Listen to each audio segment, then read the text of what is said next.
bertajuk Rencana, Ikhtiar Demi Warga Dunia. Dunia sedang berubah. Kaum muda bahkan cemas oleh perubahan yang begitu cepat. Pertanyaan mendasarnya, pernahkah dunia tidak berubah? Sejarah mengajarkan kepada kita bahwa perubahan meski terkadang butuh waktu, terus terjadi dari waktu ke waktu. Perubahan yang sedikit banyak terjadi akibat sentuhan manusia, kemudian mendorong manusia lain untuk beradaptasi. Kira-kira 30 tahun lalu, hanya segelintir orang keluar rumah dengan membawa telepon genggam. Siapapun kini lebih memilih tertinggal dompet daripada telepon genggam, lengkap dengan dompet digital di dalamnya. Kini, anak-anak kita masih harus belajar mengemudikan mobil. Namun, masihkah cucu-cucu kita kelak mengemudikan mobil ke kantor? Boleh jadi, rapat yang dihadiri hologram seperti digambarkan dalam film Kingsman The Secret Service mewujud. Walau setelah pandemi COVID-19, kita juga telah terbiasa dengan rapat daring. Kita memang sedang berada di tengah pusara perubahan zaman. Inovasi terus bermunculan. Belum sempat menggunakannya, terkadang sudah muncul inovasi baru. Senin, 13 Mei 2024, perusahaan Amerika Serikat OpenAI misalnya memperkenalkan ChatGPT 4.0 yang dapat menganalisis suara, gambar, dan teks secara real-time. Versi terbaru itu tidak hanya dapat menganalisis data dari pasar modal, tetapi juga dapat mengerjakan pekerjaan rumah hingga membacakan cerita dengan nada bicara yang punya emosi seperti halnya manusia biasa. 3 hari lalu, perusahaan mainan Toys R Us pun menayangkan film promosi pendek di Cannes Lions Festival 2024 di Prancis yang dibuat dengan bantuan OpenAI Sora. Toys R Us pun sukses membuktikan kalau teknologi kecerdasan buatan dapat digunakan untuk produksi film. Kompetisi teknologi jelas tak terelakkan. Perusahaan Cina, Kuaishou misalnya, telah memperkenalkan Kling, pesaing dari Sora. Kling mengklaim dapat membuat video lebih lama dengan resolusi lebih baik. Perlombaan dalam hal inovasi ini tentu kelak akan menguntungkan para pengguna walau boleh jadi akan mengguncang Hollywood hingga Bollywood. Ekses dari perlombaan teknologi kemudian didalilkan mengefisiensi berbagai aspek kehidupan. Inovator ulung Elon Musk, salah satu orang terkaya di dunia, juga menyempurnakan Optimus. Entah seperti apa dunia nanti saat Optimus dapat bergerak seperti halnya manusia. Pertanyaannya kemudian, di manakah posisi manusia di tengah makin sempurnanya kecerdasan buatan dan kehadiran robotik? Apakah kelak pemerintah menerapkan pendapatan dasar universal atau UBI bagi warganya dengan keberadaan robot-robot yang ikut memproduksi barang dan jasa? Sebelum era itu tiba, kita telah merasakan surutnya kebutuhan kerja. Menurut Badan Pusat Statistik atau BPS, hampir 10 juta Gen Z berusia 15-24 tahun saat ini menganggur atau tanpa kegiatan. Jutaan warga lain berbisnis tidak karena ingin berbisnis, tetapi karena terdepak dari pekerjaan formal. Generasi muda pun cemas.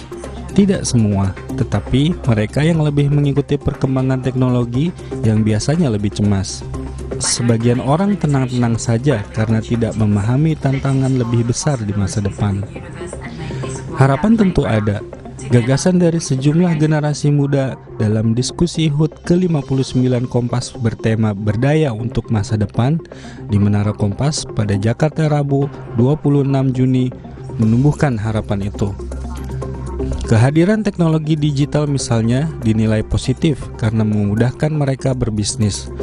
Walau di sisi lain, jaringan internet justru dibajak menjadi urat nadi dari penyebaran kabar bohong yang kerap memperkeruh kehidupan. Kecemasan juga mengemuka setelah mengetahui bumi tak selalu ramah. Yang kerap tak disadari, bumi tak sekedar makin panas atau permukaan air laut makin meninggi. Perubahan iklim jelas akan lebih menguras kantong.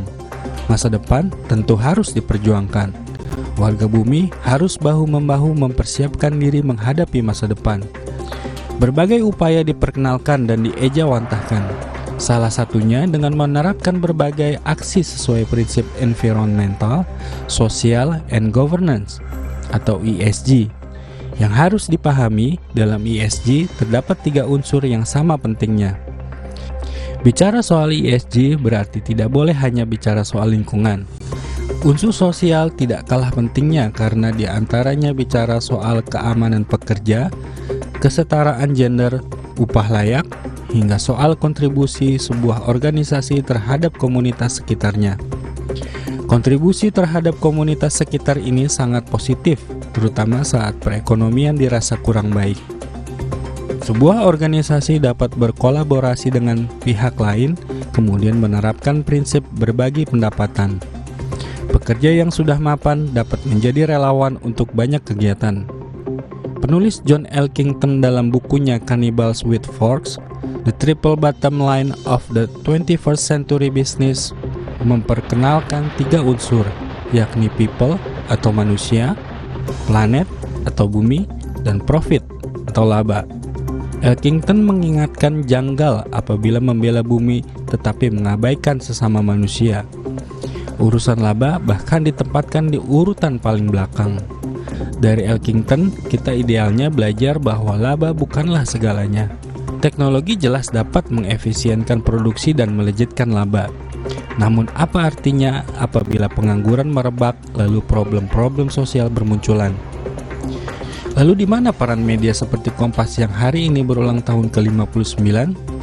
Salah seorang pendiri Kompas, Jacob Utama, dalam newsletter Kompas pada Februari 1994 menekankan, media harus dapat menjelaskan perubahan yang terjadi dalam masyarakat. Tool of living, alat untuk berbekal hidup.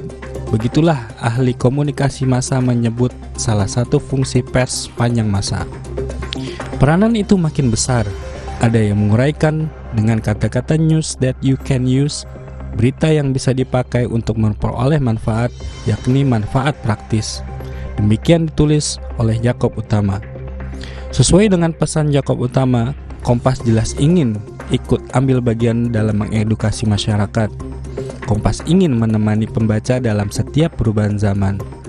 Terkait dengan implementasi ESG, demi menyongsong masa depan yang lebih ramah, Kompas sedang menginisiasi sebuah indeks khusus. Bersamaan dengan itu, kolaborasi dengan berbagai pihak sedang dirintis dalam wujud diskusi, pelatihan, hingga penerbitan buku. Segala ikhtiar ini adalah demi warga dunia, demi bumi yang lebih baik bagi semua.